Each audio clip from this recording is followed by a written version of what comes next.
My brothers and sisters, Assalamu Alaikum wa Rahmatullahi wa Barakatuhu. You know the word Laylatul Qadr? It has three meanings. Layla means the night, and the night begins from Maghrib all the way until sunrise. The word Qadr has three meanings, and all of these meanings talk about that night. The first meaning of Qadr means congestion, when you congest something. And the reason why it's called congestion, believe it or not, subhanallah, is because the largest amount of angels in all of the year descend. They come down from the sky and they fill the earth until the earth is congested with the amount of angels. What are the angels doing? They're honoring the second meaning, which is the night of greatness. And it's called the night of greatness because it is the night in which the Quran was first taken out of the place called Lawh al-Mahfuz. Lawh al-Mahfuz is called the preserved tablet. Allah had the Quran in there and had never released it until the night of Qadr. It was brought out of Lawh al-Mahfuz and given to the Prophet Muhammad sallallahu alayhi wasallam through the angel Jibreel alayhi salam in stages over the years, over 23 years. So it is called the most enormous and great night. Therefore, brothers and sisters, Laylatul Qadr, there's nothing important about it in specific, except that the Quran made it important. Ramadan is nothing special about it, except that the Quran made it the most important month. As Allah said, شهر رمضان الذي أنزل فيه القرآن. The month of Ramadan is in which the Quran was sent down. So they always knew Ramadan before Islam. Before the Prophet ﷺ came, the Arabs knew Ramadan, but it was made special because Allah subhanahu wa ta'ala sent the Quran down in it. Number three, my brothers and sisters, the meaning of Qadr is to decide your fate, to decide what will happen to you, what will happen to the world. New decisions are made in the night of Qadr for the rest of the year, believe it or not. And I want to say something beautiful about these three meanings, first of all. Number one, the congestion of the angels. Allah tells us in the Quran, in Surah Ash-Shura, وَالْمَلَائِكَةُ, the angels, وَالْمَلَائِكَةُ يُسَبِّحُونَ بِحَمْدِهِ, the angels, they glorify Allah in praise. And then he said, وَيَسْتَغْفِرُونَ لِمَنْ فِي الْأَرْضِ. The angels, one of their big jobs is to make istighfar for the people of earth.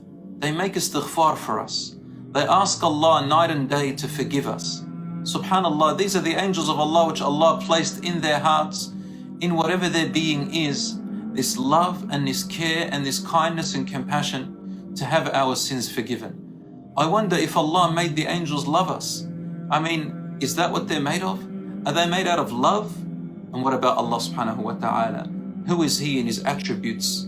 Wallahi, if only we knew who Allah is, we would worship Him night and day and prostrate and never get our heads off, even in the times of calamity. When Allah subhanahu wa ta'ala takes something from us or puts hardship upon us, my dear brothers and sisters, if you understood why Allah does that, that it isn't only for your own benefit, whether you realize it or not, then you would have prostrated to Allah subhanahu wa ta'ala once you knew, out of thanks to Him. My brothers and sisters, the angels come down and make istighfar for the believers on earth. Oh Allah, forgive them. Oh Allah, forgive them. Oh Allah, forgive them. This is out of the love of Allah subhanahu wa ta'ala for us, to return back to Him, and so that He saves us from the fire. So whoever is up in that night, the angels are making istighfar for you. My brothers and sisters, secondly, we said that the meaning is that it is a great and respected night. So much so that the angels come down in celebration of this enormous and great night.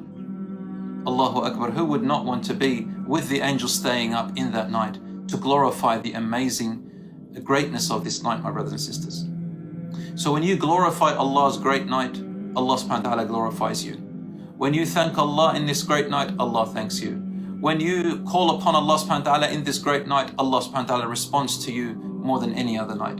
And the third meaning is that Allah decides fate and new destination. You know, there are several times where Allah subhanahu wa ta'ala decides new fate. Yes, I know what you're saying. That hasn't Allah already written everything in the preserved tablet in the Lawh al-Mahfuz? And the answer is yes, He has written everything. But the way, do you know that there is something called qadar that happens twice? There is a permanent qadar that is in Lawh al-Mahfuz, and when that comes down, it creates another qadar, specifically in certain times of the year. And one of them is Laylatul Qadr, the fine tuning of things. I want to also tell you about something beautiful that the Prophet ﷺ told us, which gives us enormous hope. He said, وَالَّذِي نَفْسِي بِيَدِهِ, by the one who controls my soul in his hands. He said, لَا يُغَيِّرُ الْقَدَرَ إِلَّا الدُّعَاء. Nothing changes qadar. You know, Allah would have decided, or He would have written, not decided yet, but would have written. There's a difference between decision and writing. Writing means that Allah knows what will happen and He writes it in Lawh al-Mahfuz.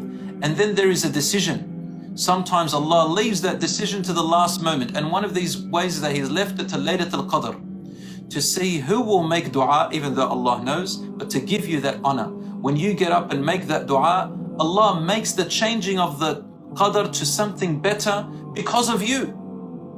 So you make dua for yourself and for your family and for the ummah, and Allah subhanahu wa ta'ala tells the angels, take this new decision different to what was written in Lawh al-Mahfuz. That even the angels don't know what will be changed in Laylatul Qadr until Allah tells them, change it to this. So when you make dua, dua changes qadr, which means it changes what was written to a new decision that Allah will make because of you. But don't mistake in it. If you were going to make the dua and the qadr was going to be changed, Allah also knew that. But to honor us, my dear brothers and sisters, and to make, you know, if you're a parent and you want to teach your child something great, and you want to do something good, you want to share it with your child so that they can also learn and grow with it. So you know, even though you know what your child's going to do, for example, like sadaqah, instead of giving it with your own hands, you come up to your child and you say, go and put it in the box, for example. Or you say, how much should we give today? And that way you make your child share with you that good deed, and they grow with you. So Allah subhanahu wa ta'ala, وَلِلَّهِ الْمَثَلُ الْأَعْلَى, to Allah belongs the best examples. I'm just trying to make it, you know, make us understand in our feeble logical mind that Allah subhanahu wa ta'ala loves to make us part of something good that Allah subhanahu wa ta'ala does. And when we worship Him, we make dua to Him aslan, yani we're calling upon Allah to make a qadar better, then Allah subhanahu wa ta'ala makes it out of honor for you because of the effort that you have put in. How beautiful is that, my brothers and sisters? So in that Laylatul Qadr, make the best of du'as. And Aisha radiallahu anha said, Ya Rasulullah, the dua that we make, the women make, is Allahumma innaka afuwan tuhibbul afwa fa'fu anna. Oh Allah, you are a pardoner. You love to pardon, so pardon us. She said, Ya Rasulullah, is this a good dua to make in Laylatul Qadr? And the Prophet ﷺ smiled and said, it is one of the best dua that you can make. What is afu? What is pardoning? Pardoning comes with the meaning of, if you have done something wrong, then Allah subhanahu wa ta'ala, He will just look past it. He will probably mention it to you on the Day of Judgment, but then He'll tell you, I've forgiven it, it's gone. We're not going to talk about it anymore. Nobody's going to learn about it. Nobody's going to hear about it. That's pardoning.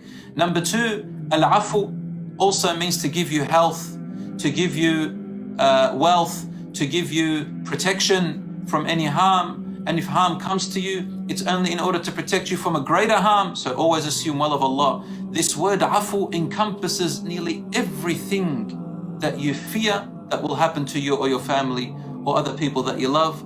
And it also encompasses blessings that obviously if Allah keeps away harm from you, what's going to replace it? Benefit. The opposite of harm is benefit, inshallah. The opposite of harm is protection. So I ask Allah subhanahu wa ta'ala to make us among them. Allahumma innaka afuun kareemun tuhibbul afwa fa'fu anna. Say it 100 times. Say it 1,000 times if you like. And you might be asking, Tayyib, is this respectful to Allah subhanahu wa ta'ala? That is this adab? Is this manners to continue to ask Allah over and over again? The answer, my dear brothers and sisters, is it is bad manners when you say it to people or when someone says it to you over and over. But with Allah subhanahu wa ta'ala, it's the opposite. Rasulullah sallallahu alayhi wa sallam said, Ud'u Allah, ask Allah, call upon Allah, complain to Allah. Obviously when you complain about your feelings and you complain about your shortcomings. And alihhu fi du'a, alihhu means be insisting, like repeat, continue to ask, don't give up. In fact, the Prophet sallallahu alayhi wa sallam said, Man lam yad'u Allah, this hadith is in Sahih Muslim, he said, whoever does not continue to make dua to Allah, yaghdabu Allahu alayh, Allah becomes angry with that person. You know why? It's as if, because when I give up on dua, it's as if I am saying to Allah, I'm not getting anything out of you, God. Astaghfirullah al-azim. So I'm going to give up. I'm going to seek my dua from somewhere else. This is disrespect to Allah subhanahu wa ta'ala. The shaitan comes to you sometimes and says, man, you've asked Allah so much and still nothing has been responded to you. Subhanallah. And then you stop making dua. Rasulullah said, some people, they make dua a few times, and then when they find that their dua is not being specifically given to them, yuqli', meaning they stop making dua when Allah was going to give them something that they will be pleased with. Brothers and sisters, never hasten for Allah to give you what you are asking for. To hasten Allah means to expect Allah to give you exactly what you are expecting. That's disrespect to Allah subhanahu wa ta'ala, and that's not really having your full trust in Allah subhanahu wa ta'ala. Brothers and sisters, when we call upon Allah, isn't it that you have your faith that Allah knows what's better for you? If you believe that, then when you make dua, make it general, and don't hasten Allah to bring about, because He knows when the right time is and what is the best for you. Rasulullah sallallahu alaihi wasallam said, don't hasten your dua. For if Allah subhanahu wa ta'ala knows that there is a benefit for you in it, He will give it to you. But if what you are asking, He knows that there is harm for you, then He will delay it and give it to you at the time that it is good for you. But you don't know that. And if Allah subhanahu wa ta'ala knows that it is not good for you in your entire life, it's going to harm you or harm others around you and give you a harder life, He will postpone it for the hereafter. Or if Allah subhanahu wa ta'ala wants to give you something and He doesn't want to postpone it for the hereafter, it's better for you to take it in this world, He will cancel what you're asking and give you something better, that if you had known it, you would have asked for it.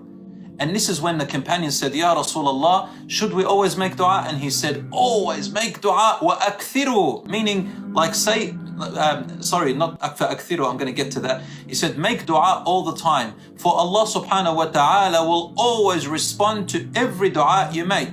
Either He will delay it, or He will give it to you, or He will change it, or He will ward off some evil if it's not good for you, or He will postpone it to the hereafter. So then the Sahabas, they said, أَفَنُكْثِرُ يَا رَسُولَ اللَّهِ, does that mean that we should then ask for more things? And the Prophet ﷺ replied a beautiful statement. He said, Allahu akthar wa akram. No matter how much you ask Allah, He is always even more generous, and He gives you more than what you ask for. So don't worry about that. My brothers and sisters in Islam, I want to say something very important. A lot of us assume that the 27th night is the night of qadr. The answer is, my dear brothers and sisters, we don't really know. It could be the 27th, it could be the 29th, it could be the 25th, it could be the 23rd, it could be the 21st night. And the night in Islam begins at the Maghrib before the actual day. So for example, tonight is the 27th, meaning tomorrow is the 27th day. Therefore, the night before it is the 27th night. It could also be the even nights. A lot of people actually assume that it's only the odd nights because of the hadith. But I want to tell you something very important. I want you to please take heed of this. When the Prophet ﷺ told us the different hadiths, we have different hadiths. One time he says, wait for it in the 21st or the 23rd or the 25th. Other times he said the 27th, 29th or 25th. At another time he said, wait for it in the beginning, wait for it at the end. We have different types of hadiths that tell us about this. And the ulama told us when we combine it all together, we see that number one, Rasulullah ﷺ himself forgot. He doesn't exactly know when it will be.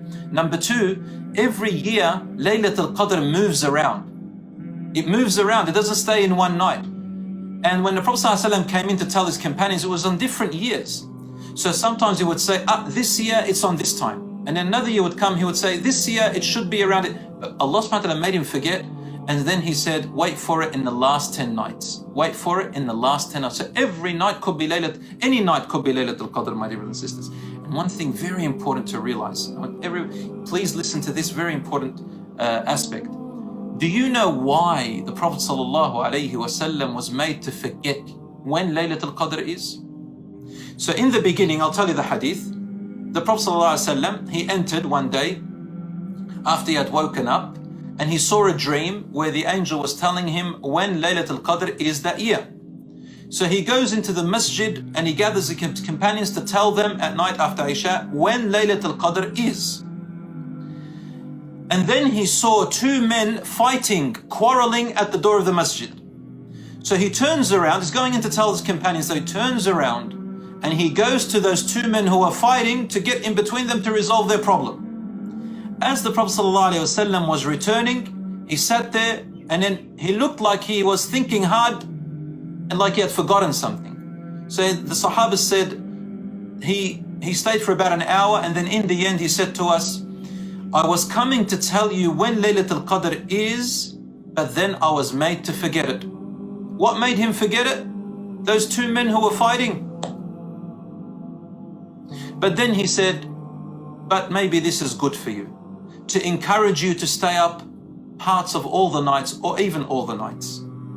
And so race for it, my dear brothers and sisters. Very important to realize that he was made to forget it partly because of the conflict of the two men who were fighting in the masjid. I wonder, I'm not saying specifically, but I wonder, my brothers and sisters, with this pandemic, this Ramadan, for the first time, we are stuck in our homes and we can't make i'tikaf, we can't pray in the masjid, we can't do qiyam in the masjid. I wonder, could it be that we have too many conflicts between us? I wonder that if one of us is afraid to break their fast with a drop of water, why are we not afraid to take the rights of our brothers and sisters? Why are we not afraid to break our hasanat by backbiting our brothers and sisters? Why are we not afraid in any other time to watch our tongues and our hands when we are writing and typing and backbiting, gossiping and taking the rights of our other brothers and sisters, my brothers and sisters? You know, some people we say, Ya akhi, ask for Allah to guide that person. And because of the amount of hatred and grudge they have in him, they say, may Allah take him. Don't they say that? May Allah never forgive them. May Allah never guide them, because they don't deserve it. Allahu Akbar. Are you Allah to make that decision? Did you hear about two people who they fought? They used to have quarrels. And then one of them who was righteous and pious, and the other one was sinful. The pious one kept making da'wah, yani calling the other person, trying to advise them to fix themselves. Then one day the pious person became so frustrated. This is Sahih Hadith, by the way. He became so frustrated with that person who was sinful that he said to him, Wallah, Allah will never forgive you because you don't deserve it. You don't deserve to be forgiven. Allah will never forgive you. Rasulullah ﷺ told us that in the future, because Allah shows Prophet ﷺ things in the future, they were raised, meaning they died, both of them, and they were raised in the future.